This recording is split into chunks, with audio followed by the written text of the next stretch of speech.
আগামীকাল খ্রিস্টান সম্প্রদায়ের সবচেয়ে বড় ধর্মীয় উৎসব শুভ বড়দিন। দিনটি উদযাপন উপলক্ষে গির্জা সাজানোর শেষ মুহূর্তের প্রস্তুতি চলছে চুয়াডাঙ্গা ও মেহেরপুরে। Desk report.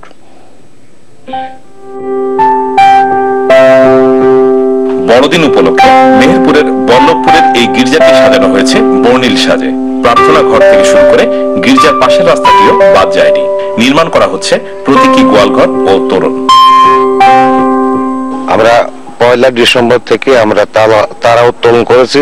এই দিনটিতে আমরা বিশেষভাবে ঈশ্বরের আশীর্বাদ বা কৃপা লাভের জন্য আমরা প্রার্থনা করব।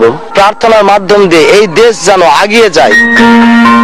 চুয়াডাঙ্গার কারপাইডাঙ্গার মিশন পাড়ার 2 গ্রামের প্রায় 700 খ্রিস্টান পরিবারের বাস। তাদের বেশিরভাগের পেশা কৃষিকাজ হলেও সামর্থ্য অনুযায়ী নিচ্ছেন বড়দিন উদযাপনের প্রস্তুতি। ঘরবাড়ি, রাস্তাঘাট, গির্জার চারপাশ ও প্রার্থনা কক্ষকে সাজানো হচ্ছে বর্ণিল সাজে। গির্জা সমূহে আমাদের 1 সপ্তাহ ব্যাপী যে অনুষ্ঠান সময়সূচি দেওয়া আছে, তার ভিতরে আপনার আজ থেকে প্রোগ্রামগুলি শুরু। সন্ধ্যাবেলায় গির্জায় যায়, দিয়ে রাত্রে কীর্তন দল ঘোরে এবং 24 তারিখে ভোরবেলা থেকে কীর্তন দল ঘোরাঘুরি করে। আমরা উভয় মণ্ডলী মিলে আমরা আনন্দ উৎসব পালন করি, একে অন্যের সাথে থাকি। ওরাও আমাদের এখানে আসে, আমরা ওখানে যাতায়াত করি। এইভাবে আমাদের আনন্দ উৎসব পালন করি।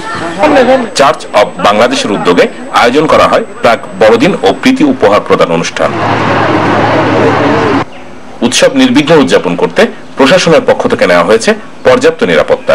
আমরা আশা করছি যে আমাদের প্রভু যিশুর জন্মদিন বড়দিন আমরা অত্যন্ত নিরাপদে এবং আনন্দ করতে পারবো। খ্রিস্টান ধর্মীয় উপাসনালয় চার্চগুলোর উপর কোনো প্রকার যাতে আক্রমণ নাশকতা না করতে পারে, এজন্য আমরা পর্যাপ্ত পুলিশি ব্যবস্থা জোরদার করেছি।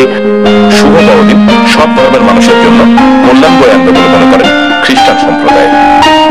ফাইজার চৌধুরী, মাছরাঙ্গা নিউজ ডেস্ক।